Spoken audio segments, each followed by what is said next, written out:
Welcome back to the Limitless Barbershop Podcast. Third one back since our 4 year that we weren't around. Having a really good time doing this.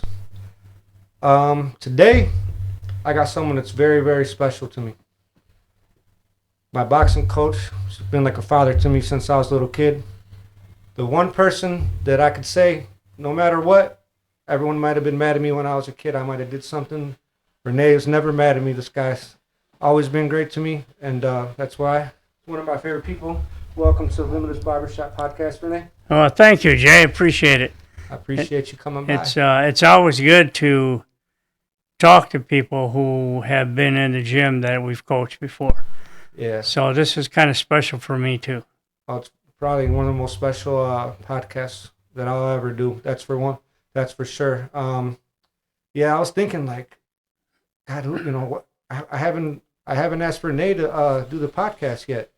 Like, why haven't I did that? And when I asked you, you said you would do it right away. So I'm just happy that we're finally gonna get it done. Yeah, I'm glad you did before I start forgetting everything. Yeah, right. Yeah, I forget too much, and I won't be able to answer any of your questions. Yeah, I'm not too far behind you on that. I can't remember what I did yesterday, but I could remember what I did 20 years ago. Yeah, that makes any sense. That's the way it works. All right, well, tell the people about yourself, where you come from and where you're going. Okay, my name is Rene Muniz. I grew up in Ecorse in the 50s. I graduated from Ecorse High School in 1966. So I spent most of the time here in Downriver until I went into the service and went to Vietnam and blah, blah, blah. But married, got 4 children, 5 grandchildren, a little guy with great-grandchildren, which really, really takes all my time, and I don't know if I'm going to teach him how to box because he don't really want to box, so we'll see. He wants to fight, he just don't want to box. How old is he?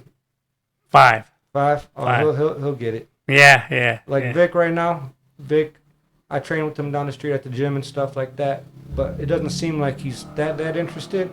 Yeah. But I said, you know what? When the time comes, it's going to come, and he knows what he's doing. He knows how to throw his punches. But I said, you know what? He's only 10 years old. Oh, yeah. I don't want him to compete until he's probably, 13, 14. Because in my opinion, I love the kids box when they're little, but they don't need to take that punishment until they're older. I agree with you. Do you agree with me on that? Yeah, I do, because I think, USA Boxing starts kids at 8 years old. Yep. We go from 8 years old to 40 for the regular boxing, and the Masters is over that, 40 and over. Mm-hmm. However, if you start a kid boxing at 8 years old, by the time he's 16, he's half his life he's been in the gym. Yeah. And that's a lot of. There's little guys, so they don't really hurt each other, but still, that's a lot of punishment. Yeah, for a little guy. Throwing 200 punches per round. Yeah, and getting hit. I mean, if he gets hit, every once in a while, it's still, he's just a little guy, so yeah, it bothers him. Yeah, you get hit that many times when you're a kid. When you get older, you might spend your days trying to bite your ear. If that's possible. Yeah. Yeah. So, I was going to bring up, or I asked you earlier if you remember how we met, and you said you had to think about that, but I remember the story very well. Well, I'm just trying to think. I know it was at the American G.I Forum at the on Lafayette and Waterman. Yes, sir. That was the original gym when you came in there. Mm-hmm.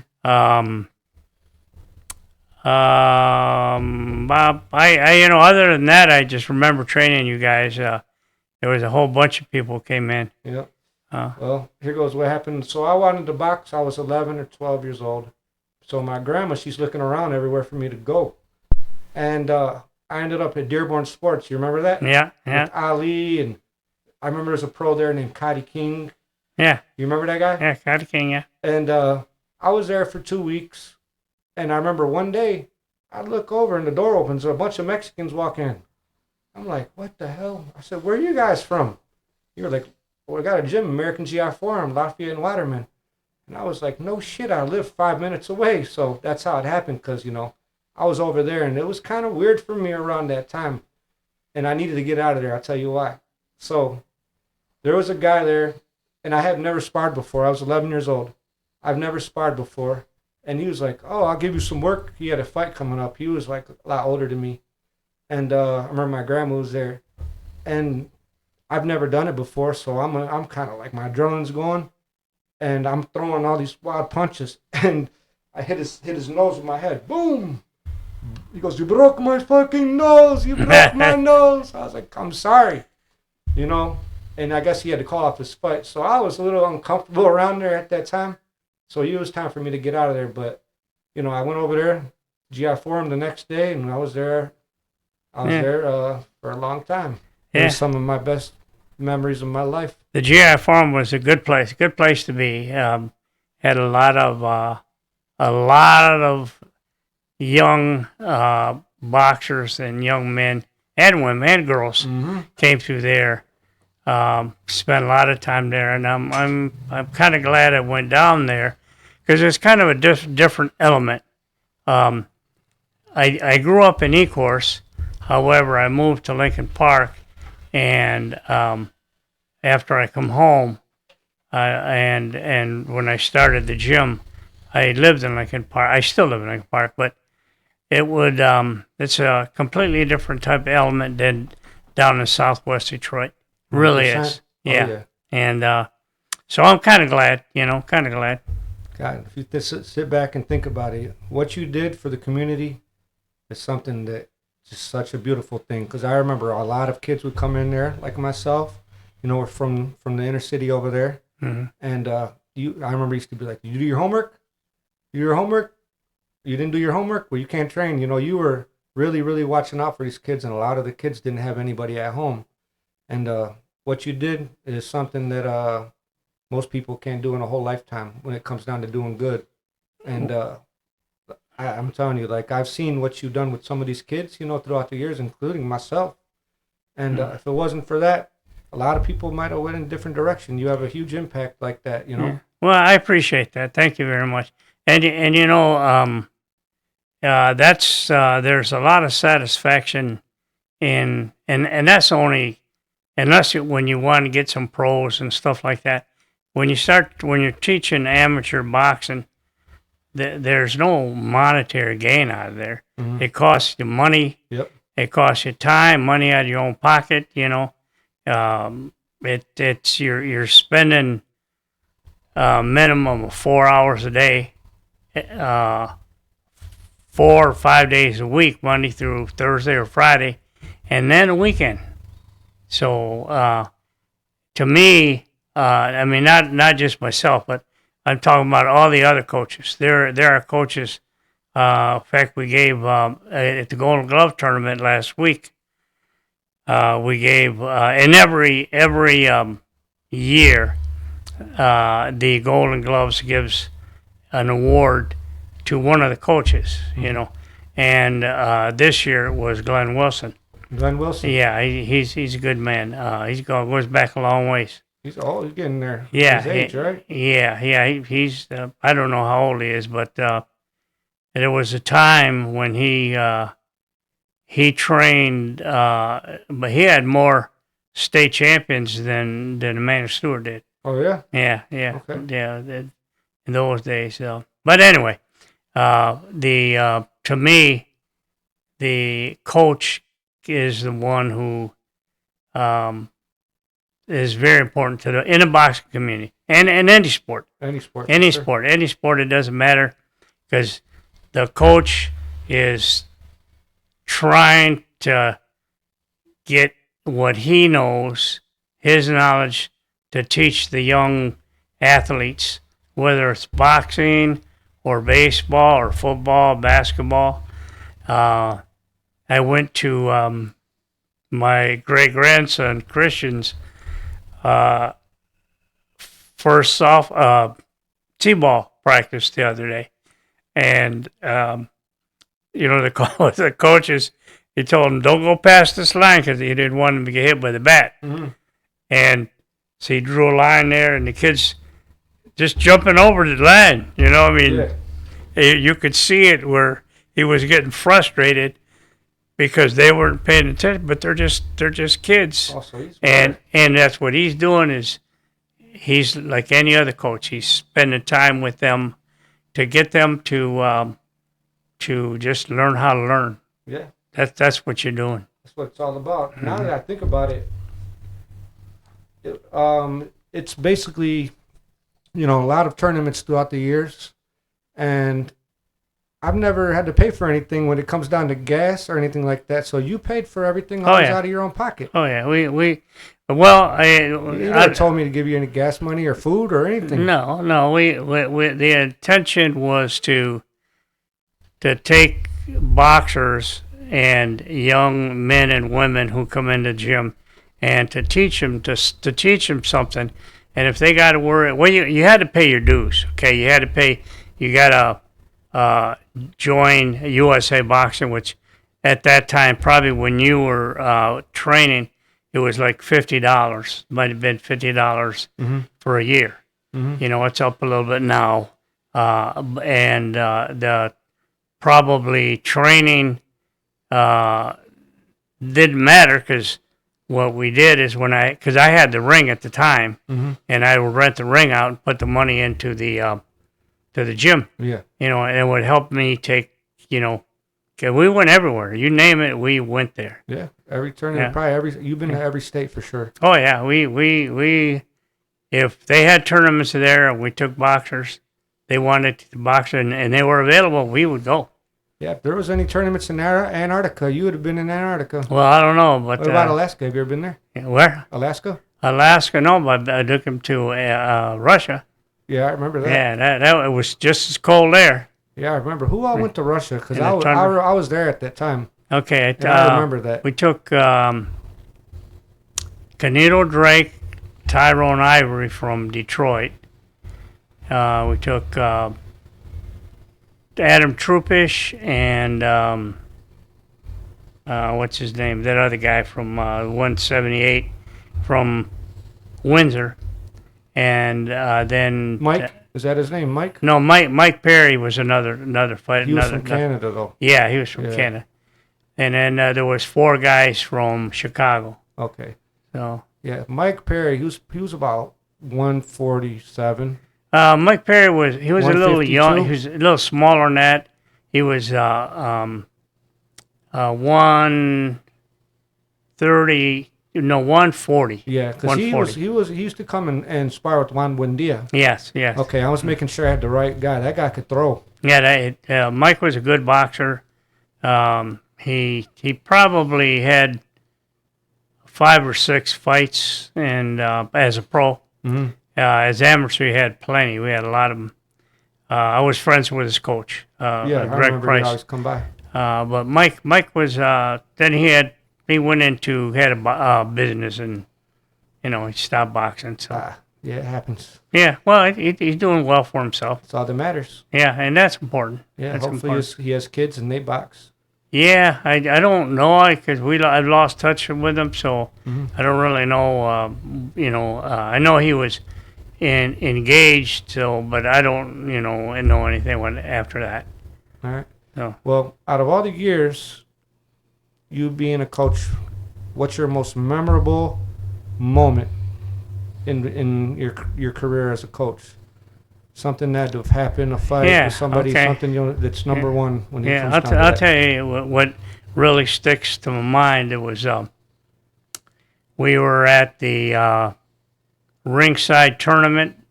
This was back in maybe 2000, probably 2000. So there was a guy. No, we were done. We were boxing, and we got done boxing. I don't remember if we won or lost, but we were finished boxing, and then at the time they'd have you get in the ring because there was a lot of fights. So the next boxer got right in the ring, and so I was able there to hear who he was and where he was from, and they mentioned his coach, and his coach, his name, I'm listening to his name, and he was. His name was Perez, and I'm listening to him. Okay, his name is Perez, and I'm looking at him. I said, he looks familiar. So he came up to me, or after they mentioned his fight, and he was the Alley Cats. The name of his team was the Alley Cats.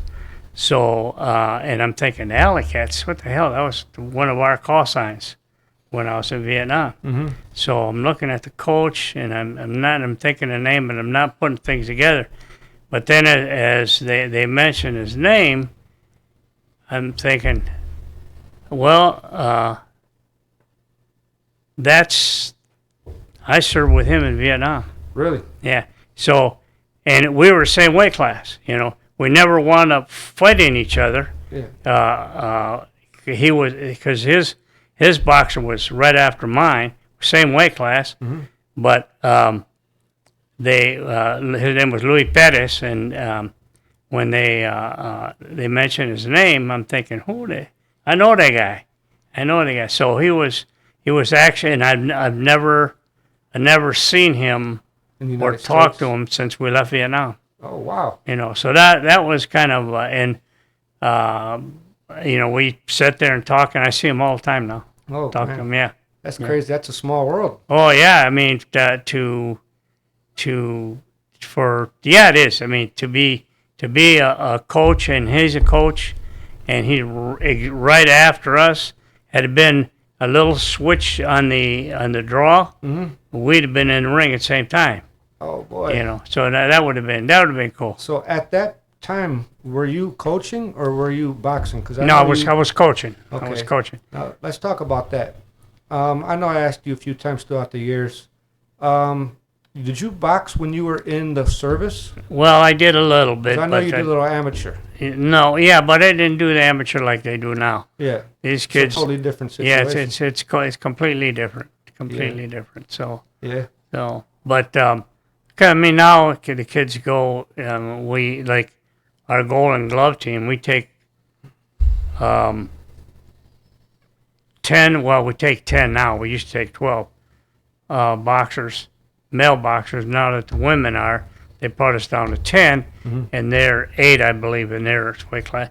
So we can take that many, 18 boxers, all over the country. Okay. All over the country. This is the first year that I missed the Golden Gloves. I told Carmen the other day, I was like, we missed it this year. Oh yeah. Yeah, but Yeah. next year. I told somebody, one of my friends earlier, that I was interviewing you, and he said, "You got it." He said, "You got any notes? Did you get any notes?" I said, "Man, I just let it go with the flow." I said, Yeah. "I don't do that." But he said, He asked me, "What's my most memorable time, in the gym, a moment?" And I thought about it for a second. I said, "That's an easy one." Now, this story I'm going to tell you, it's not that extravagant of a crazy situation, but for me, it's something that put me in a direction to where I'll never ever do that again. And anytime I ever think about doing this, I think about you. Now I'll tell you. We were at the Belle Isle Yacht Club. Do you remember that? Mm-hmm. And I think it was like my second fight. I was 11 years old. Yeah. You know where I'm going with this. Yeah, I do. And everybody knows that, you're calm and you're not a type of person to go crazy and stuff like that. And out of everybody in this world, I respect your opinion the most, like top 3 people, easily, right? Thank So you. I remember. Do you remember that fight where we had like 6-ounce gloves or something? Or they were like rocks, and I beat that kid first round, second round, and third round. I gave him a standing 8 count the first round, standing 8 count two standing 8 counts the second round, and I just threw so many punches. I just gave it everything I had, and out of all the times I've been in the ring, that was the most blood. I don't know if you remember how much blood, because it wasn't his nose. I split the kid's lip, and it was insane. Everyone was going crazy. It was probably fight of the night, and it was the third round, and all of a sudden, I can't breathe no more. I can't breathe. So he gives me a standing 8 count. And everybody's just jumping out of their chair. And for some reason, I always think about this all the time. Like, I wish I could go back to that moment. Because I ended up beating the kid in the rematch. But that coach, the damn one with the mullet that I still see all the time. What the hell is his name? Or not coach, but the referee.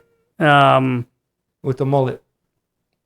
He's still around. I seen him No, last year at the okay, Golden Gloves. it could have been anybody. Yeah. I don't remember. So I get a standing 8 count, and he's like, all right, 1, 2. He goes, all right, you okay? I said, I can't breathe.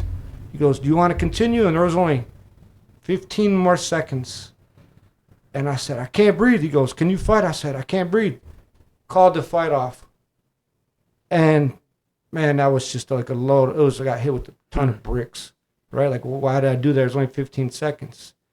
And I'm in the locker room, and I'm just feeling so bad because I won the first, second, and half of the third round, you know. And you come in, comes in, grabs the metal chair, and you throw it against the locker. Don't you ever fucking quit. Only time you ever yelled at me. And I'll never forget that for as long as I live. You said, why'd you do that? And then you told me afterwards, which no one ever taught me this. I was new to it. But once you get tired, you run. You run away. You know, go to the left, to the left, to the right. And I didn't know that, and I always did after that when I got tired. But from that day, I have never in my life gave up on a workout. I've never let my mind get the best of me when it comes down to that. I'll rather die than give up when it comes down to something like that. You know, you're going to have to kill me.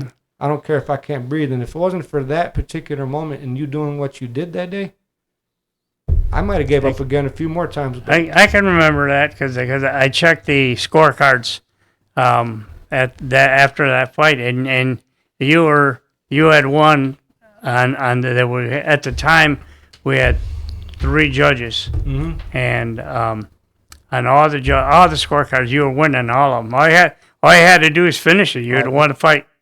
But anyway, hey, it didn't. It went. That's the way it went, and then. We just had to learn from that point. Yeah, you know? and I ended up coming back and beating that kid. So it all worked out anyway. But after Monday in the gym, you're like, all right, if you can't breathe and you're tired, you told me, keep your hands up and you go from left to right, you know, and just run. Don't give up. And do you remember ever seeing me give up in the gym after that? No, it was a good teaching lesson, you know. Yep. Where you can. Well, I mean, there's things you got to go through. Everybody goes through that, you know, and you just got to learn from it, and which he did. Yeah, for sure. And everybody from our gym who watched you do that, they learned also. They knew right away. Yeah, I had to be the example for something like that. It is what it is. And, Tyler Monty, you know what I'm talking about. Big Dog's son. Yeah. Oh, yeah. He was here the other day. Well, I cut his hair. You know. And his son, he's a little boy too. It's my little guy. Yeah, coupled. And I was like, the one time your dad talked to me, is that when I came back to the gym on Monday. He goes, heard you fucking gave up. And I was like, it's the only time because he was quiet. And he started laughing. He goes, yeah. He's quiet. He don't talk. But yeah, that was a life lesson that I'll never forget for as long as I live. And I remember when I got out the ring that day, even more embarrassing. Emmanuel Stewart was there. I took a picture with him right away. I got that at home. Or did I give it to you? I have it. Matter of fact, I have it over here in the other room. But yeah, you have it too. Yeah. The reason I love that picture so much is not because of Emmanuel Stewart. That's a plus, you know, but because of the blood. There was so much blood that I love that picture because, you know, they're like this and it's just all red on the gloves. So that was definitely, that's why I got it. Yeah, that's good. That's good. It's good. Something it reminds you, it serves as a reminder that, or maybe it doesn't, but if you need it, there it is. I tell my son about that, you know. I tell him that story, and I'm going to tell that story to my grandkids, you know, because after that, never in a million years would I give up, even on anything, you know, when it comes down to, you know, physical activity and stuff like that. It's your mind. I realize it's your mind. If you let your mind get the best of you, your body's going to give up. But if you tell yourself you're not going to give up, you know, you'll never give up. And I never did again. I'm 41 years old. I'm going to be 42 in October. So that was definitely one of my greatest moments even though it wasn't something that big, something that I always remember. Yeah, that's one of the things about boxing is it's a lot of it is mental. It A lot is. of it is mental because the guy on the opposite side of the ring, he's trained just as hard as you. Mm-hmm. He's just as strong as you are. He wants it just as bad. Okay. Mm-hmm. So, but it depends. You got to be. It's a mental thing, you know. Yep. It's like a good example that I use is to someone I talk to some people is Floyd Mayweather. Mm-hmm. Okay.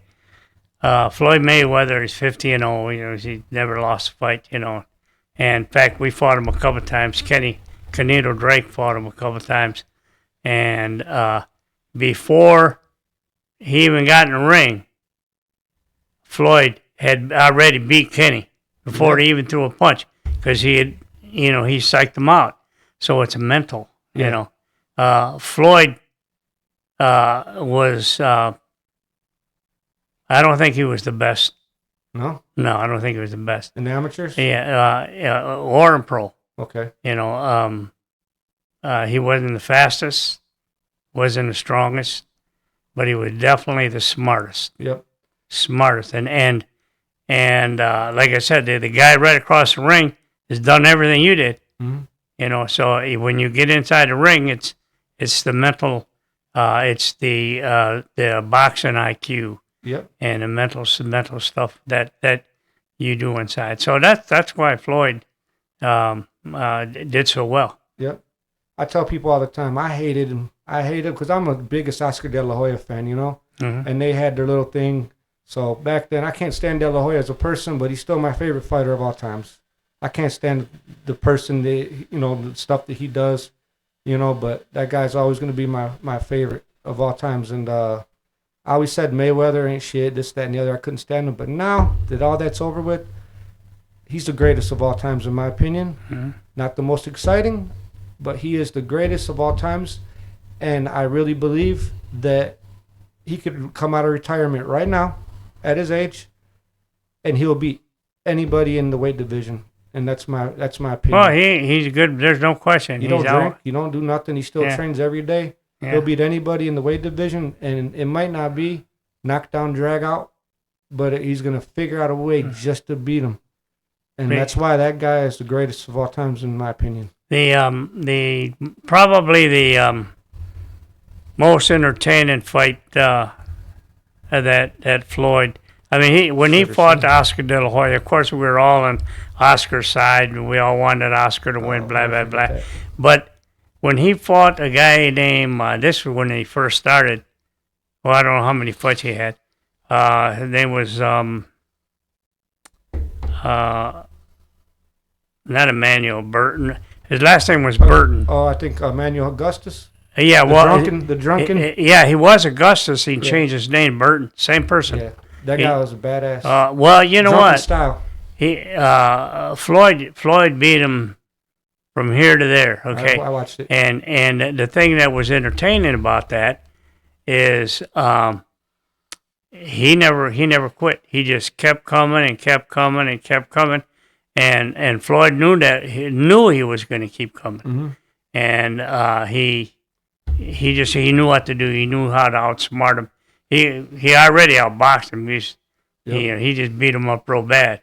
But it was an very entertaining fight. Probably the most entertaining fight that I've seen Floyd that in ring. Yeah. What about when he got cracked by Sugar Shane Mosley, and he was holding on for his dear life, and after that, that's the genius behind this guy. You would think he's kind of he's screwed now.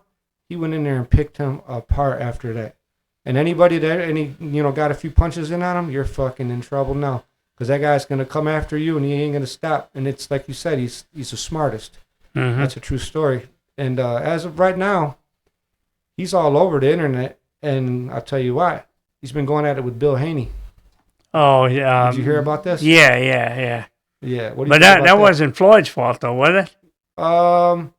What the hell was the freaking beef about again? I know they were arguing about something. I don't Did remember you what see it it? It was. was on. They did a Yeah. live stream and they put it on YouTube. I seen it. I don't know where I seen it. I seen it somewhere. Yeah, It they've had been to been arguing. on TV, on my phone. I don't know. Yeah, but I don't want to go into that direction because we're gonna go there here in a minute. But I was gonna bring up Oscar De La Hoya. Do you remember? Of course you remember, but when he fought Trinidad, Yeah. what's your opinion on that fight? We as a matter of fact, we were in I'm thinking not Miami, in Orlando at the time. Mm-hmm. There was the Eastern Trials, I believe, and I had him and Macho. I had Kevin Monty. I don't know, there was about 3 or 4 fighters down there. But anyway, yeah, we were watching that fight, and that it was. I think Oscar should have won the fight. Mm-hmm. He should have won the fight. You know why? Because he was beating him. He was up on the scorecards so much to where his coaches, his corner told him for the last 2 rounds, just run, just go in there and be on the defense. Mm-hmm. And he listened to him, and I know he regrets it, but that was the reason that he lost the fight. But I don't believe that they should have gave it to Trinidad to this day because of that, because he wasn't really landing. He was just running. He was boring. He didn't win the fight. I think Oscar won the fight. Yeah. But no, it was. I don't know what his coach was thinking. You don't want to tell. You don't want to tell your boxer to just run. I would never do that. You gotta tell him. You gotta score some points. Well, You don't want to. If you run, you're just giving the round away. yeah. So you gotta score some points. Yep. And that's what he should have done. And he would have won that fight. I know you wouldn't play that shit because you don't even like doing feints. I remember you said if you're gonna do that, you better throw the punch, Yeah. and make it count. Yeah. I always, because I watch these guys fight now, and they feint 2 or 3 times the same way, and he ain't gonna do nothing. Yeah. The boxer is not gonna, once he feints, he feints again, and he doesn't throw. You got to be punching. Yep. When you got to catch him, and when he feints, he got his hand down here anyway. Yeah. For the most time. Yep. And That was such a rough time for me because I was at Western High School at the time, and me and all the Puerto Ricans were talking shit to each other for the last couple months. And I remember after I heard the decision, I lost it. I went crazy.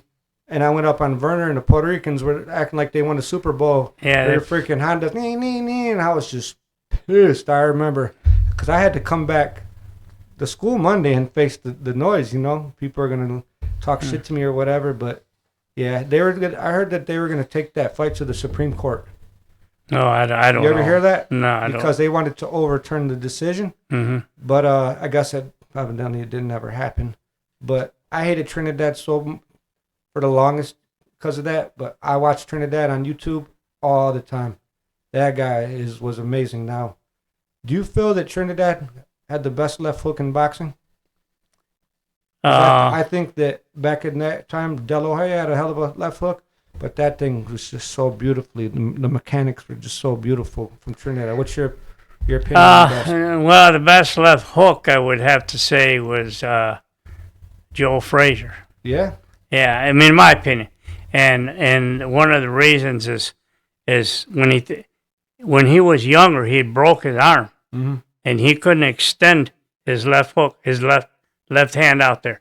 So when he threw his left hook, okay, it was automatic. He didn't lock it.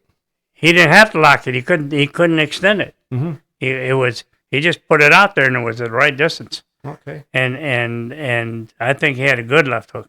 Yeah. Well, now that you said that, I'm gonna go into a direction I was gonna save for a little bit, longer, but we're gonna go there now. Now, I've noticed that what you just said about how you didn't have to lock it.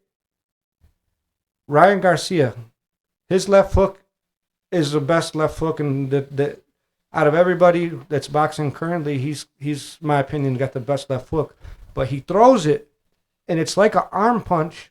And you always tell me that if you don't lock it and use your feet, and you plant your feet, it's an arm punch. But he throws it, and it's like that. But he gets all that power from his shoulder, and that thing will crack the shit out you. What do you think about that left hook? He's got a good left hook. There's no question. But it's not like Trinidad would lock it. Yeah. His, it's just boom, like. Well, it's about two things. If you wind up you throwing your left hook and your hook winds up going behind your boxer head, your opponent's head, you got it out too far. Yeah. You got to bring it in a little bit. And you got to make sure you pick that you elbow up and you turn your body when and a lot of boxers don't do that. Okay.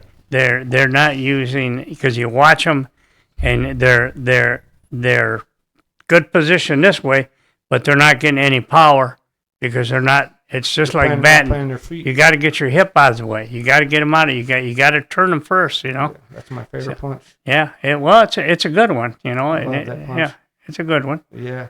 Well, I guess we're gonna go into that direction with what everyone's talking about right now. And I'm very proud to say that, throughout the years since I was a kid, we always say, Rene, whoever he says gonna win, pick the other one. You got it right this time, me and you. Okay. We have proof of it through text. And Tony, he said, oh, you're crazy now. In this barbershop in the last couple months, not one person is agreeing with me. Everybody says that I'm crazy. And I cannot see what everyone else is seeing. The way I'm like, are you guys completely insane? I said, this guy is nothing like what you guys are saying he is, and Ryan Garcia is going to knock him out. And everybody says I'm crazy. Everybody says I'm crazy. And I was like, the guy got exposed by Lomachenko. He doesn't have any power. He's not a power puncher. And he got blasted by Tank Davis, and he jumped right up. He got blasted by, what's the other guy's name? The Olympic gold medalist, Englishman. The one that fought Ryan Garcia. Campbell. Yeah, I don't know. Yeah, he got so he jumps right up, so he has a great chin. How in God's name is this guy going to put away Ryan Garcia when he don't have no power? And I see when he throws his punches, he drops it. And I'm like, he's going to get fucking blasted with a left hook and get knocked out. So I was so confident. I put $100 on Ryan Garcia knocking him out. And the first round, me and my son are watching it, Vic, and Carmen's got to take my daughter in the morning at 6 a.m. to a softball game. So she was going to give me a pass so I could stay up and watch it. She goes, don't be loud. She goes, don't be loud. I said, I'm not. I wouldn't, I'm not. I know you have to wake up. Man, that first round, he hit him with that left hook and buckled him. I went insane in the living room. She came down yelling at me. But I would have won $850 or $900 or something like that. So you see him in the first round, he pops him, got some wobbly legs, and then throughout the whole fight, you see him get dropped. And then when the 12th round comes, I'm sitting there, 10, come on, it never happens. So I lose my $100, but I got a little bit of bragging rights about it. How do you feel about the whole fight? I know you watched it. Well, I don't know if I didn't think he was going to knock him out. I thought I thought he would beat him, yeah. But I didn't think he would knock him out. Yep, I think that referee owes me some money because it's his fault. He saved him. Yeah, well, there you go. No, that was one of the best, most intense fights that I've seen in a while. I haven't felt that way about a fight in a long time, which is great for boxing. But what do you know anything about all the leaked footage between that referee and Devin Haney's father? Oh yeah, I guess don't know there's some sort of proof they have that this guy, and it was obvious. Do we even need proof that he was biased and he probably had money on Devin Haney because he saved him in the 7th round? Did you see that part? And how do you feel? No, I really, I did not watch the fight. Really? No, I just listened to it, listened to different parts. Oh. But just because I'm kind of right now turned off on watching these lot of these pro fights, Mm-hmm. you know. But I knew how it was going to come out. Yeah. Yeah. It's a blessing that in the last couple weeks I've been watching nothing but boxing Excuse me. and no politics. So I'll take that all day. Oh, okay. Yeah, All I go right. to my YouTube channels I usually watch. I haven't seen their videos in like a couple of weeks. I'll take that all day because that's no good. But here goes the thing about that I don't understand. It's one of those things, Rene, where like maybe like everyone's thinking a certain thing and you're the one that is thinking what's right, I guess. And you're like, are all these guys freaking going, are these guys crazy? Why am I the only one that knows what's going to happen? That's how I felt about this fight. But why is society looking at Ryan Garcia like he's Jake Paul? That's what I want to know. Well, probably because his personality. Mm-hmm. Even though he's been boxing, and in his neighborhood, they know him as a boxer. Mm-hmm. But he's also a pretty boy, That's why. you know. So Yep. that when you start getting those two, it's kind of like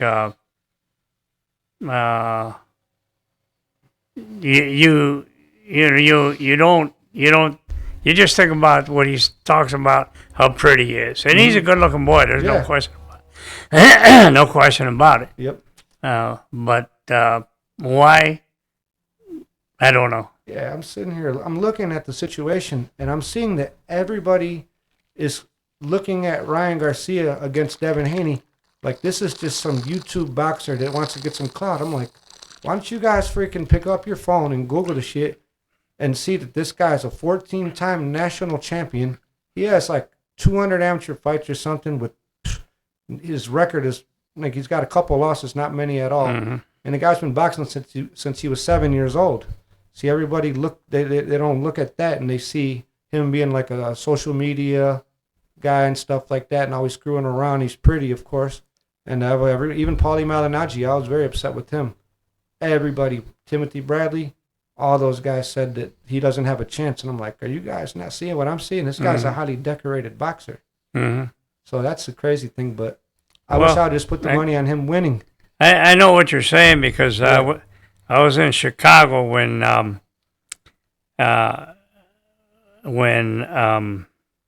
Canelo fought that Russian guy, Bivol? Bovo, Yeah. and it was the room was full, and all my cousins were there, and they're all Canelo people. They love him, and I was telling him, I remember this. I can tell him he's going to lose this You fight. said that. No, man, he can't. He'll never. There's nobody that can beat him. I said he's going to beat him, and then as he, they were all making noise, and as the fight went on, they started being a little less noisy, I know that and, goes. and by the end of the night, they were all crying. Oh yeah. I know Yeah. that goes. Yeah, that probably was rough to see them, but he should have never took that fight. He was too big. There's two fights, I mean, the fights that he lost. Mm-hmm. He should have never taken the Floyd Mayweather fight. Hell no. I don't know why they probably the people that manage him were probably thinking, okay, well, if he's a good fighter, and if he beats Floyd Mayweather, he's going to be we're going to make all kinds of money. Yeah. Okay, and they did make all kinds of money, but they didn't beat Floyd, and they should have never taken that fight. Yeah. And That was bad. he should have never taken the Bubble fight. He shouldn't. The Russian guy's just too big for him. Yeah. I ain't gonna lie. I knew he wasn't gonna beat him, but I didn't know he was gonna take him to school like that.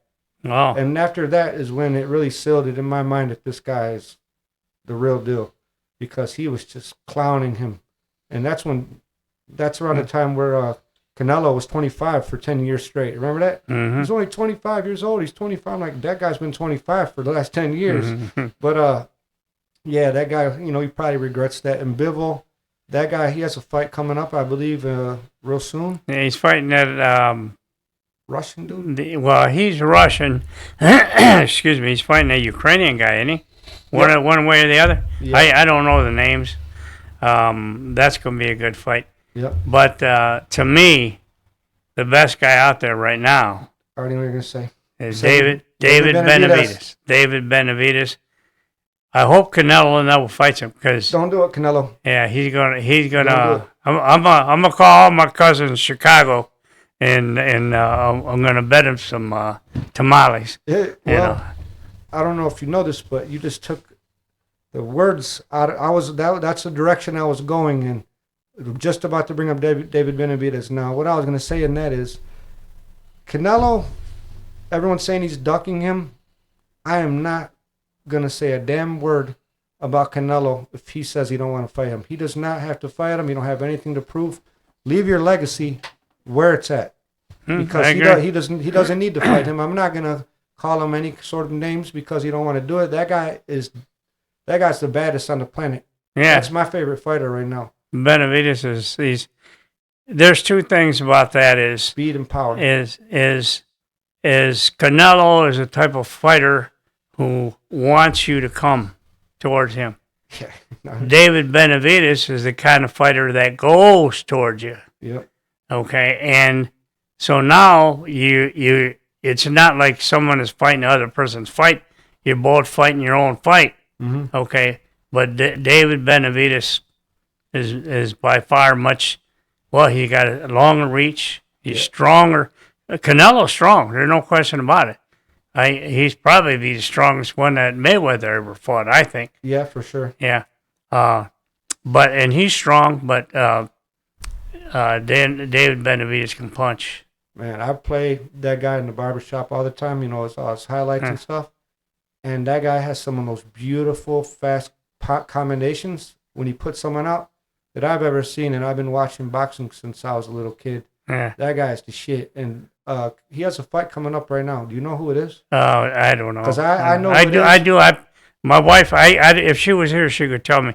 But I can't remember. I just can't remember anything. It'll come to me. I don't want to waste too much time thinking because I had it on the tip of my tongue and it went away. Yeah. But you do know Canelo's fighting next weekend, right? Yeah, he's fighting Jaime Munguia. somebody. You don't know who Jaime Munguia is? Well, no, I don't. Too. Oh shit! But Canelo's not going to take a fight if he's not going to beat him. This guy's undefeated and he's a stud. And I don't know. I was thinking what you just said. I think that he shouldn't fight David Benavidez because why do that? Your legacy and whatnot. But he's taking this fight with Munguia, and mark my words. I think it's going to make when he fought Triple G look like it's nothing. I think this is going to be fight of the year because that guy's a freaking. It's like two Mexican roosters. They're going to be going at it Mexican style, and it's going to be. They're both they're not both undefeated, but the other guy's undefeated. And he comes after you, you know? Mm-hmm. So it's going to be exciting. It's going to be on the 4th of May. Oh, okay. I'm going to send you some highlights of him. Yeah, it's going to be Saturday, right? Cinco de Mayo weekend. Yeah, okay. Yep. Yeah. Okay, well, if he ever fights David Benavidez, we're going to go to Vegas. All right. Okay, me and you and Tony. I'm ready. Okay. I'm ready. But I don't think you should. What do you think? No, he won't. Do you think you can knock him out? Because he's never been dropped. Who? Canelo's never been dropped. No, before. he won't be dropped either. David Benavidez just beat him up. He's just gonna beat the shit out of him. Yeah, he's gonna beat him up real bad. Yeah, that guy. You know that he was like 350 pounds. David. Yeah, when he was big. Yeah, because he boxed when he was a kid. He had a pretty decent amateur background, and I guess I watched that story where he wouldn't live with his mom. His mom was feeding those tacos nonstop, and he come back to his dad's, and he was 300 pounds, and his dad said, "If you want to train, you got to take it serious." And he went from there. But that guy right there is my favorit fighter probably right now. That's why I had trouble having you guys all make weight. Yeah, you go home and eat. Yep. I mean, what's his name? Mario, Pilo's son. Yeah. Mario. One of the best fighters I ever had. Mm-hmm. Thing is, he could never make weight. He always had to fight too heavy. I never missed weight before, but I almost excuse me. I almost killed myself a few times trying. Yep. It's always rough. It's hard. Especially when I got older and started screwing around. Yeah. Oh man. But yeah, you know that Ryan Garcia just missed his weight by 3 pounds, right? Yeah, yeah. Cost him what? $1.5 million. Yeah. So back to that. Did you see any of the buildup of the fight? Yeah. You see how he was going crazy and shit and acting, saying a bunch of like wild stuff, and everyone thought he was going crazy. Yeah, he was just putting that was a persona trying to get into Haney's head. That's all. That's all that was. Showmanship. Do you think that Haney cried in the car when he left? I think he had to have. I don't know. God. I don't know. Man, that's awful, man. Like, it's one thing to lose because they were talking a lot of shit, you know. Yeah. But the way that he did it, you know, it was just unreal. But I gotta respect Ryan Garcia. I'm gonna send you some highlights of the fight so you can actually watch it later. But when he popped him in the 7th round, he was looking at Bill Haney, saying, "Stop the fight, because he actually like didn't want to hurt him. He knew him since they were amateurs. They fought 6 times. They fought 6 times in the amateurs. You do know that, Okay. right? No, I don't remember. They were tied up 3-3. Yeah. So they might have been talking shit and saying they hate each other, but I guess he had a heart for him, and he was looking at him, telling him to stop the fight, and Bill wouldn't stop the fight. So he's getting a lot of backlash right now about letting his son. He could have possibly get hurt real bad, and he might not ever be the same after that. He took some punishment. Yeah. But the big thing is right now, I'm gonna send you. It's the 7th. He hit him with the left hook in the 1st round and buckled him. He survived it. He didn't get dropped, and I believe it wasn't until the 7th round maybe where he floored him. Floored him 3 times. Yeah, but he actually knocked him down 6 times.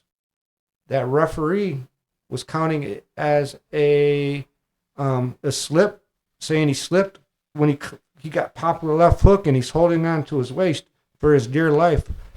And I don't know if you know this, in one of those rounds, he dropped him. Bang! Gets back up, he's stumbling, and then he holds on for dear life to Ryan Garcia. And they broke it up a little bit, and Ryan, I guess, was frustrated, but he kind of popped him a little bit when he told him to break up, and he took a point away from him. And when he took a point away from him, it was at the most crucial time where he could have put him out, and I could have got freaking my money. But he took a point away from him, and by taking a point, the process, it's gonna be a couple minutes, a couple seconds you're gonna take out, and he that was the time right there where he was supposed to put him away, but the referee ruined it. Bill Haney right now might be getting suspended from boxing and whatnot because of some. I didn't listen to it yet, but there's some sort of leaked footage or audio of Bill Haney and that referee making some sort of a deal. What do you think about how dirty boxing is these days? Well, it could be, when there's anytime there's a lot of money involved, you can make anybody do the wrong thing, when it comes to money. Yep. That's the thing about professional boxing. It's a big cutthroat, and everybody, not everybody, but most of them are there to make a buck. Yeah, that's what everyone's there to do. Yeah. And wake up and do, Yeah, so. Well, what were you going to say? Go ahead. I'm sorry? Oh, I thought you were going to say something. But the Mike Tyson fight versus Jake Paul. Yeah. Now, I tell you what I think about that. I tell people in the shop every day, they think it's going to be some freaking, like he's going to go in there like he was 19 years old. I hope he does. I hope he knocks out Jake Paul. But I'm telling everyone, it's going to be boring. Do you feel the same way? Oh, no, I don't want to be right. Jake Paul is he's an entertainer, and people boxing is entertaining. That's what it is. But Jake Paul is an entertainer. He's a social media person, and for him, Mike Tyson was probably one of the strongest people, punchers, powerful people in the game of all time. And to have him and Jake Paul, even though Jake Paul is getting better, he is getting better. Yeah, he does train. Yeah. I tell people all the Yeah. time. Yeah. I'm like, say what you want about Jake Paul, the guy trains, Yeah. and the guy actually he's improving. But you know, when he fought against Tyson Fury's brother, Yeah. you know, that's a C class fighter. You know, I don't look at that guy like he's a B or a, maybe even D, and he lost against him. Yeah. So, do you think that guy could actually compete? You know, in the real light heavyweight No, division no, eventually? no. You talking about Jake Paul? Yeah, No. no. No. That's one of those things you can't start off. You know, maybe if like remember Sergio Martinez? Yeah. That guy started when he was like older. The snake, is that what they call him? The No, snake? that's Sergio Mora. Oh, yeah, okay. Sergio Martinez from Argentina. He started when he was like 17, 18. There's a few boxers that started late, but I tell people if you want to be great, like at the the level of Oscar De La Hoya or Garcia or whatever, you got to start when you're a little kid. Do you agree? Oh, yeah. Well, you got to it has to be a champion. Well, there's a lot of guys that are champions, but when you it's part of your life. You make boxing part of your life. When you get older and it becomes part of your life, it's not the same as when you were younger. Mm-hmm. Not a little kid, but when you're in your teenager, mid-teens, and it becomes part of your life. Then you're it's there. Yep. How important do you think it is for a kid to be, in order to be successful in the amateurs, to have their father in their corner? Well, I did it. With there's Macho, right? yeah, with Macho. Two things. You don't want to see your son get hurt, Mm-hmm. and on the other hand, you don't think anybody can hurt your son, Mm-hmm. and I don't think that's a good thing. No. So the father in the corner, in my opinion, even though, like I said, I've been through it, and I can say it because I've been through it. I did it. I don't think it's a good thing. It's It's not a bad thing, but it's not a good thing. Well, I'm not. The way I was putting that is like just to be involved, not just coaching, because you're right on that. But I'm saying like for a little kid that's 8, 9, 10, 11, 12, 13, to come to the gym every single day without somebody pushing you in your household, I think that's very important because most kids are going to just be like, all right, I'm going to go play. I'm going to go play video games, Mm-hmm. But I think it's very important to have that if you're going to be successful in the amateurs. But as in your straight coach, you're right on that. That's 100% facts. Because you said you think your son can't get hurt, but you don't want to see your son get hurt either, Right. How was it with, when did you start Macho? Macho, back in the early 90s, How old was he? probably 13 or 14 maybe. Yeah. Yeah. He was a bad boy back in Well, those days. Macho was good. Yeah. I've always asked different fighters, who was my fastest fighter, blah, blah, blah. And as far as being the fastest, Christian De Hoyos. Yeah. Do you remember him? Yeah. Yeah. Christian De Hoyos was probably the fastest boxer I ever had. Not the most powerful. Mm-hmm. I I know you're going to say on that one, the most powerful, but go ahead. That was the most powerful. I don't remember his last name. His name was Ron. White kid. Yeah. Yeah, you always talked about him. He Yeah. he didn't even have no fights or anything. He had 4. Did he? He had 4. And, he would hit you, and he would just knock you from one end to the... Huh? See, he hit me a bunch of times. Oh, I don't know. I sparred with him like 3 or 4 times. But that guy was... Yeah, I know you always say that. Yeah, he was without question, the strongest. The most promising, the one I think that would have been probably Jose. Jose. I knew it. Would have been one of the best to me. Okay, I think he would have if he would have stuck with it and he would have done it when he put boxing in the forefront. He was the most promising. Yeah, I remember he wasn't in the gym for years and years. Yeah, And he came back that week. He came back for a week. yeah. And why I know that's true what you say is because I'm about to say this.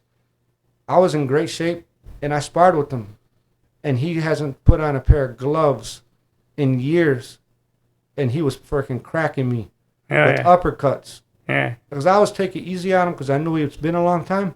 And I'm like, oh, shit. I'm like, oh, okay, this is a fight. You know, we started going after that. But this guy, he was definitely something else.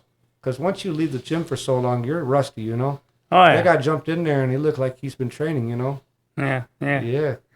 Yeah, so as a coach, people ask you all the time, yeah, who's my favorite boxer? Yeah. My son. Of course. Yeah, my son, you know. So, yeah, as a coach, you go through everybody. I mean, I've had hundreds of boxers. People come and go. Yeah, and they come and go, and you're there. You got to tell their parents when he comes in this door, he's no longer your son. Mm-hmm. He's my son. Mm-hmm. Okay, and that's where you get a good coach. You know, that cares about the body. The hardest thing a coach can do is to stop a fight. Yeah. Believe me, it's the hardest thing. You don't want to hurt your kid, your boxer, but you don't want to see him get hurt, but you keep thinking, hey, he can come back. I know he can come back, you know, and so it's really a hard thing to do. You had to do that quite a few times in your day. Throwing the towel. Yeah, a couple times, yeah. That's a rough one. It'd be hard for me. It's hard, especially if you're there and they're training their ass off. Mm-hmm. You know, you see them put in blood, sweat, and tears, and something happens where you have to do that. You know, it hurts even worse. But it's better to do that than to be like Devin Haney's father. You know, his pride. He should have stopped the fight. Because Ryan Garcia was looking at him, and he come, stop the fight.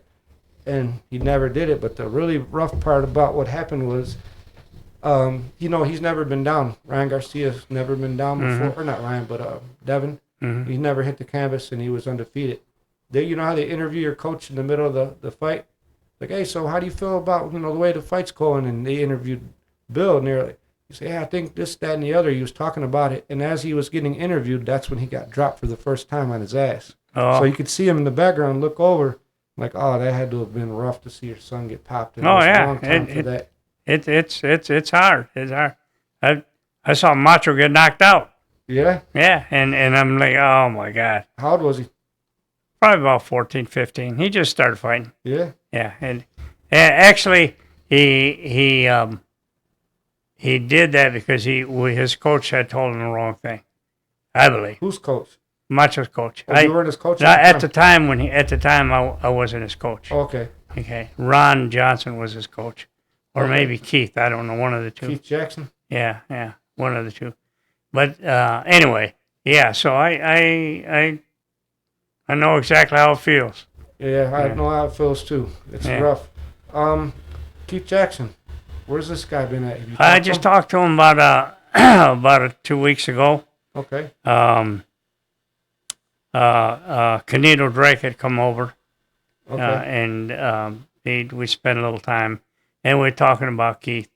And Keith, he lives in, I forgot, Belleville or something. Okay. I forget. He told me, he's got cancer, so he's not doing any training. All right. If you ever talk to him again, tell him I said hello. Oh yeah, I definitely will. He's a good guy. I always remember Keith. Yeah, he used Keith. to train Farrell. And, yes. who else? What was it? Rambo. Rambo. Yeah. I remember him. He trained Rambo. He trained Kenny. You know, when he first started out with Kenny. Yeah. And I'll tell you what. They were all good.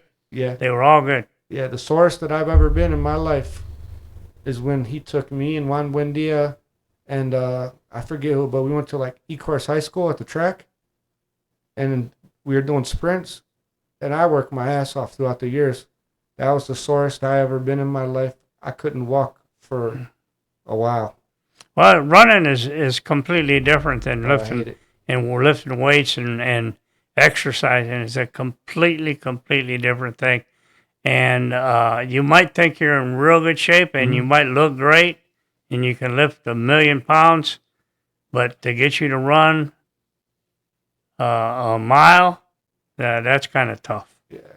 Kinda I'm jealous of people that love it. You know, people that love to run. Mm-hmm. I never liked it, but I did it because I had to. Yeah. But that day when Key took us out, the inside of my legs right here were Smart. yes. I had to put some medicine on there.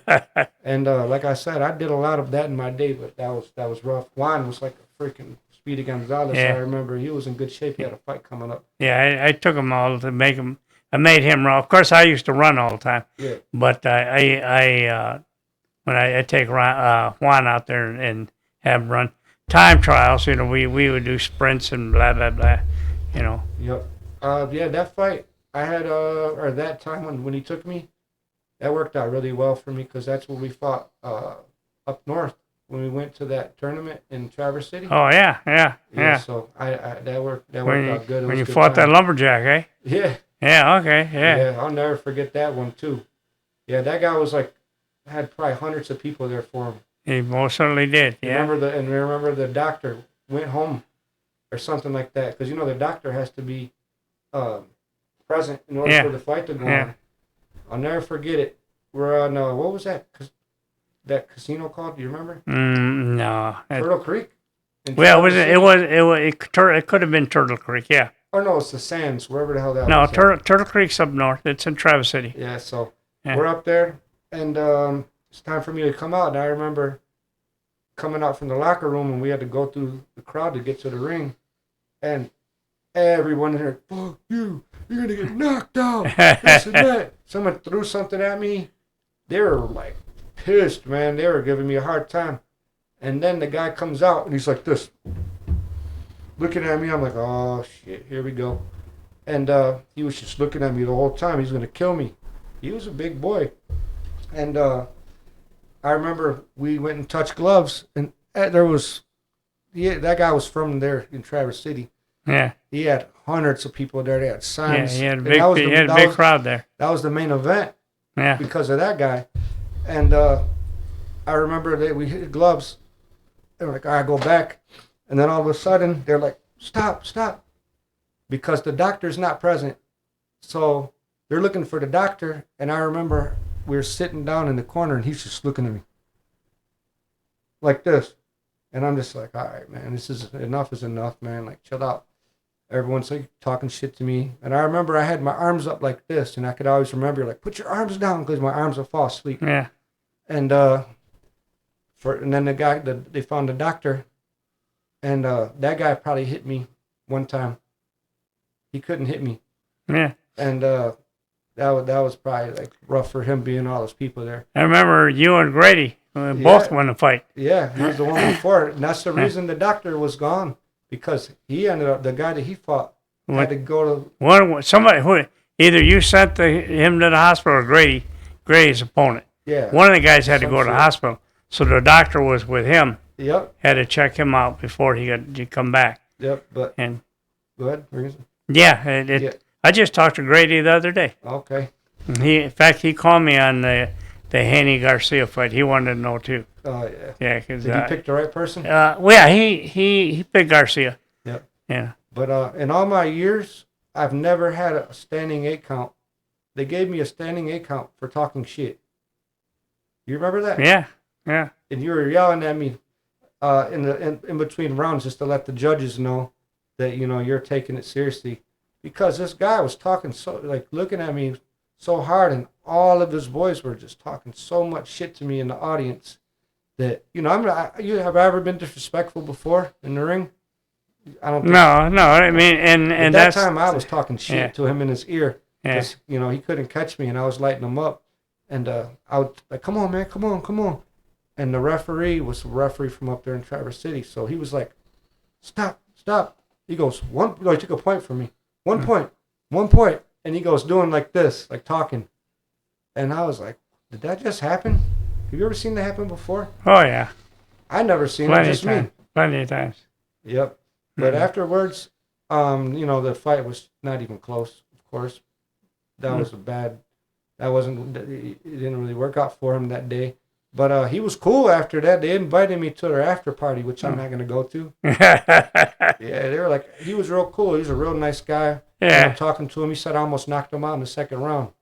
Yeah. But he didn't go down. Thank God for him. But yeah, they had a big after party in Traverse City. All those kids there. I was like, yeah, that's what I'm gonna do. I'm gonna go over there so you guys can beat the shit out of me. Yeah. I know because Joe Flores was the other coach. Yeah, he was there. Yeah, Joe Flores, and then was Joe and I were the coaches, and you and Grady. Yep. The four of us had gone up there. That was a good time. It was a good one, and I really enjoyed that weekend. Yeah, and I fought up there one other time. Years before, but it was not. It was like at a different casino or some shit. Oh yeah, I don't know. I can't remember what I did yesterday. Well, they used to call me all the time, and I mean it's just like that team from Ohio, Ray Vargas. Yeah. You know, he'd call me. He says, having a fight, we'd all go. We'd take our whole team down there, and vice versa. I call him. We're having a gourmet house show. He'd come to the gourmet house. Yeah. You know, it's so you go everywhere, but you know, travel all over the place. Yeah. It was definitely something that everyone I think should do. I think everybody should box, man, and experience, you know, that whole thing in the amateurs and stuff. It's something that can't be. There's nothing like it, you know. Well, I don't know that everybody should box, but everyone should play some kind of sport. Yes. Because you got to learn how to win and you got to learn how to lose. Yeah. You know, and that's a hard thing to teach. Mm-hmm. You know, because you don't tell your boxer, hey, well, you're going to lose this fight. You're going to tell me you're going to win this fight. Mm-hmm. You know, so but when you lose, then you gotta, you know, you gotta know what to say. Yeah. You know, that's the way it is. Yeah, like my son, he's a baseball stud. Big. Okay. Yeah. You know, yeah. And baseball is the most important sport in my household for sure because he's so good at it, and I want him to keep it going. Boxing's something that's gonna come. You know. I know I showed you the video when he sparred those kids up there in Lincoln Park. Yeah. And then COVID happened 2 days later. You know, it was that long ago. But I just bought him some new boxing gloves, some Hayabusa. Remember I called you and asked you? Mm-hmm. They got, last time I looked for gloves, they only had Ringside and Everlast. Now they have a million different. Oh yeah, they got, you know, if they get approved by Ringside to get the stamp and all that. Yeah. But like I was telling you, as long as when you're not competing, when you compete, you have to have a certain type of gloves. Mm-hmm. But as long as when he's hitting the bag and doing pad work, as long as he don't get hurt his hands, you know, and that can make a difference too. Yeah, I'll show you the gloves that I got them. They got some really good support, Mm-hmm. you know, and they look really cool too. I'll take a picture and send it to you later. But have you ever had any of your fighters break their wrist? Well, I not necessarily break the wrist, hurt their wrist? But yeah, hurt them. Yeah, a lot of fighters. Yeah. You know, that's the thing to do is when you have a pro, there's a difference between professional and amateur. If you got a pro, you got to have him. He got to stick his hand in the ice bucket right away, right Mm-hmm. after the fight. You know, to if there's any inflammation in there, to reduce it. You know. Yeah. So get it right away. So anyway, what I'm saying is you gotta. It doesn't always help, you know, because you're hitting, and if your hand is not wrapped correctly or you're not throwing your punch right, because you got to turn it over. Mm-hmm. If you wind up hitting like this all the time, you're gonna hurt yourself. You have to turn it over. Yeah. Okay. So yeah, there's been several people couldn't box because, you know, hey, my hand hurts, you know. Yeah. There's a lot of professional boxers that, you know, in their professional career, they're knocking people out, and then they don't knock anybody out anymore. Like Mayweather, it's because his hands hurt so bad to where he stopped hitting as hard. And another one is Prince Nassim Ahmed. I read that, you know, when he retired after he fought, what's his name, Barrera, He retired after that. He said he would retire if anyone ever beats him. But what the true thing was, when they took off his gloves after these fights in the locker room, they said his hands were swollen like balloons. You know, so if you don't take care of your hands and your wrist, and I'm sure those guys wouldn't mind, you know, or Mayweather would have continued to knock people out like he did in his first couple of fights. But after that, he just didn't have it in him, so he had to get smart and move. Oh, he was always smart. He was he was smart from the very beginning. Yeah. Yeah, as a kid. Did he fight? Which one of the guys from the gym you said fought? Canito Drake fought him. Okay. Kenny, he lost to him. I think Kenny fought him 3 times. Okay. But Kenny lost to him before the bell rang. Didn't what do you mean by that? Well, is mentally? Yeah. Okay. Floyd, you know, he just talked nonsense to him, and Floyd was he's very smart from the very beginning. Yeah. Always smart. Yeah, always the good. greatest. I'm pretty sure I remember you telling me that one of the fighters fought Andre Berto in the amateurs. Oh, Juan did. Buendia. Juan Buendia did. How'd that go? My opinion, I thought Juan was beating him. Yeah. He would Berto would cover up, and Juan would hit him, and then pop, and then they'd give him they give Berto points. Yeah. You know. It was a good fight though. I thought Juan would win. They stopped it. Oh, they stopped it. They stopped it, and they gave it to Berto. So that was when we had points. If you had so many points ahead of the other guy, they would stop. Had nothing to do with being hurt. like a mercy rule. Yeah, Right? like a mercy rule. Yeah. I remember you telling me about that. Yeah, and I always wanted Juan to fight him when they, as a pro, Juan would beat him. Yeah. I think Juan would have beat him. Juan was the shit, man. Juan was tough, that's for sure. Who was the one that he fought? And he went down with the body shot. He was the guy from the Ultimate Fighter, not Ultimate Fighter, but he was on that reality show. You remember his name, the Mexican? And he was winning, and all of a sudden he caught him with the body shot. Oh! You mean Juan went down? Yes. Oh, yeah, he fought. Gonzalez. No, I know who you're talking about. I know who. I can't think of his name, but I know. Yeah, you're right. He was on Contender. Yeah, the Contender. Yeah. Yeah. Yep. It'll come to me. Garza. He has a Mexican name. Yeah. It's kind of common. Yeah. Shit. But yeah, Juan, you know, he's fighting. He wouldn't listen. He's fighting with his elbows out. I remember that. You know, and I said, you can't do that. You know. Yeah. But you know, he got caught. Now, the other day I was trying to come up and remember the name of another guy that he was popular for a minute and he ended up beating Juan, but he was from Tijuana. Do you remember that guy's name? Oh, you're talking about. I was gonna call you the other day because it was bothering me. Yeah, He was like somebody that was. I don't. He lost to him right after he lost that fight you're talking about. Yeah. Yeah, I don't remember anybody's name, but yeah, I remember that. I'm gonna look it up later on because it's bothering me. Yeah. But yeah, is there any word from Juan? Well, I don't know for sure, but I don't think he's doing very well. Yeah, I want to freaking find that dude, man. I love that guy, man. Me and that guy. Well, Juan was like a son to me. Yeah. Just like a son to me, and I think a lot of them, but he he just got involved with the wrong people. Yeah, it happens. You know, we all been there. Yeah. But I think it's time for me to find this guy and see where he's at, because I believe I have his son on social media. The little Bimmer, the little Juan, the baby. Well, that boy is like 20 years old now. The youngest one. Yeah. Yeah, well, I have him on Facebook or something. They're in Denver. Yeah. Yeah.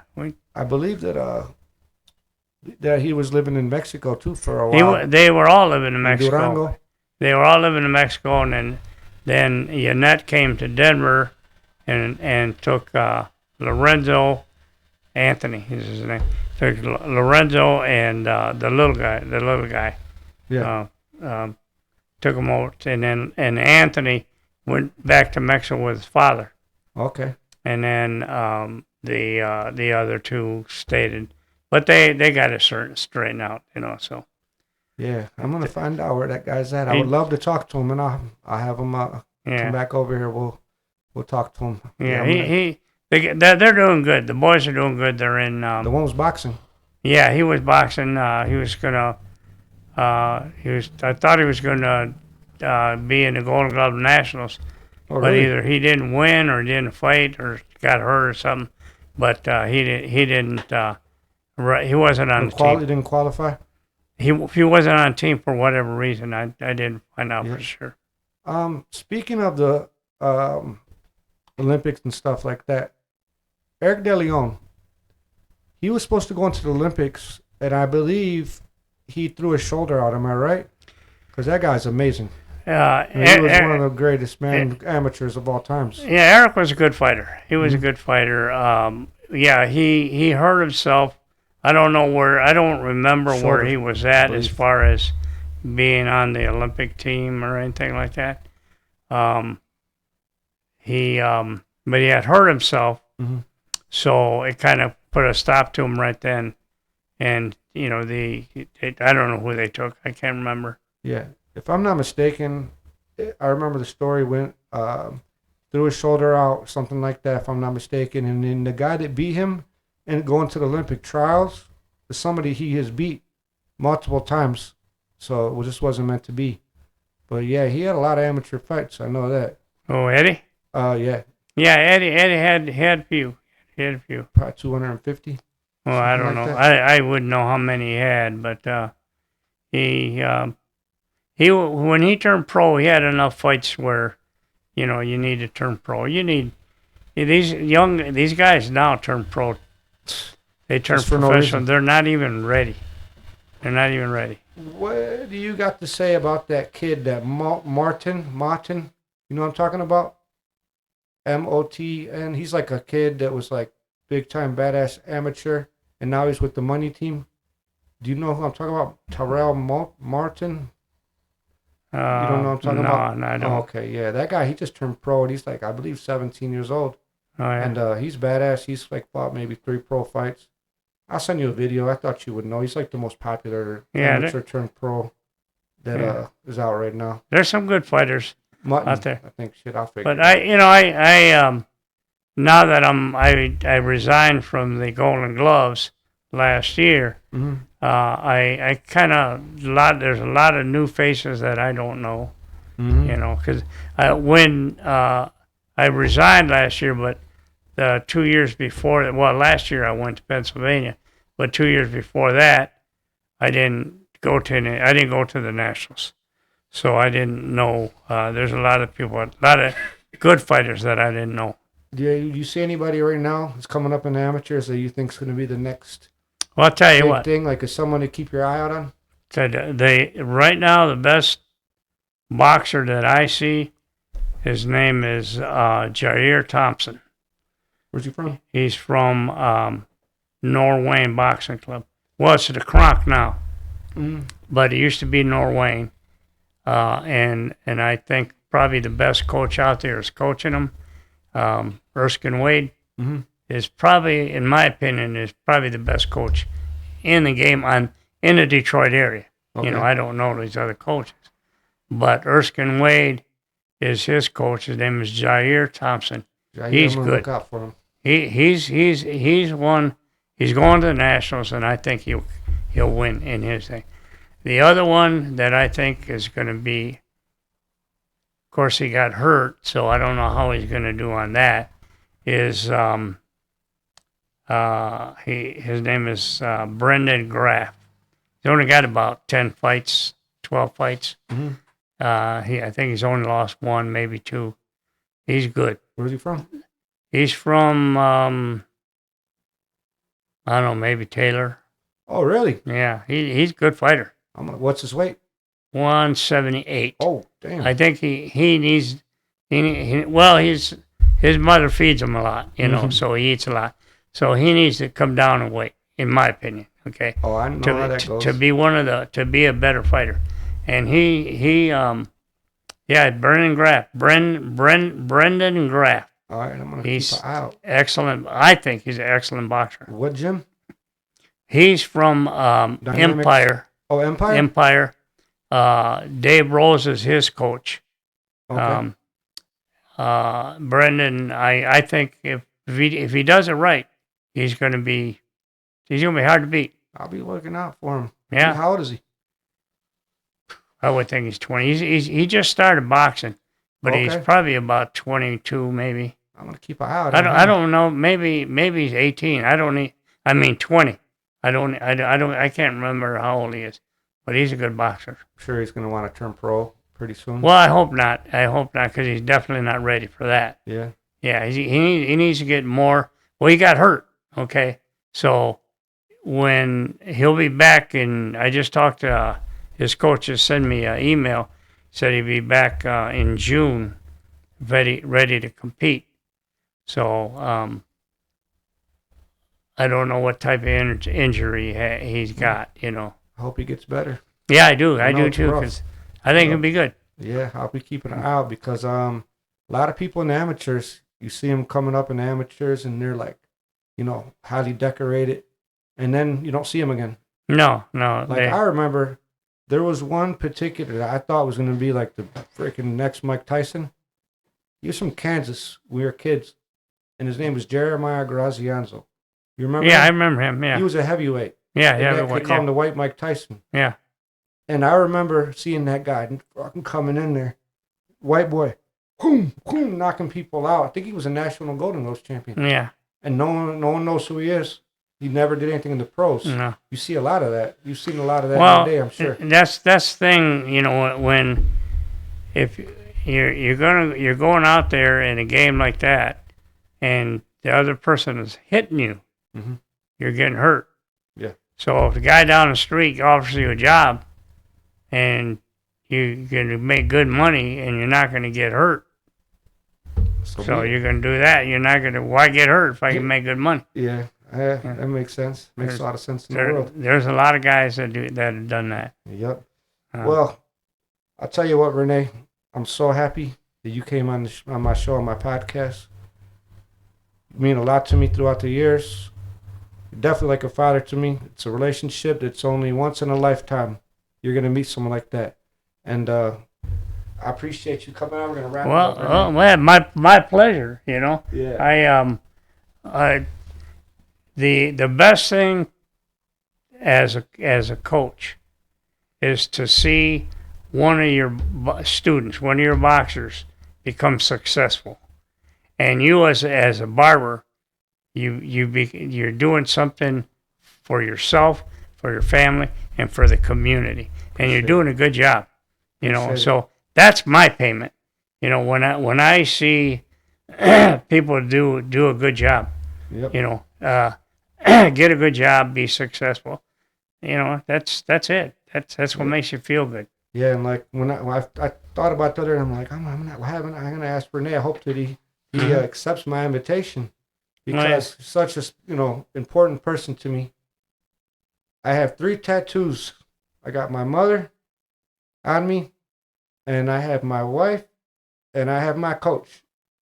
And I always remember. I have it right here with the boxing gloves, and Well, that's an honor for me. Yeah, and I wouldn't have it any other way. So I guess we're gonna go ahead and wrap it up, Rene. And, all right. You're gonna come back on here one day? Yeah, I'll be here. I wish I had more to offer. You have a good time. I had a good time. Went through a lot of memories here. We got you remember I used I don't know if I have that many stories. I said between me and you throughout the years we got a lot of stories. We'll talk a lot. Yeah, we'll bring it back. Well, I guess we're wrapping it up. All right. Everybody, see you next time.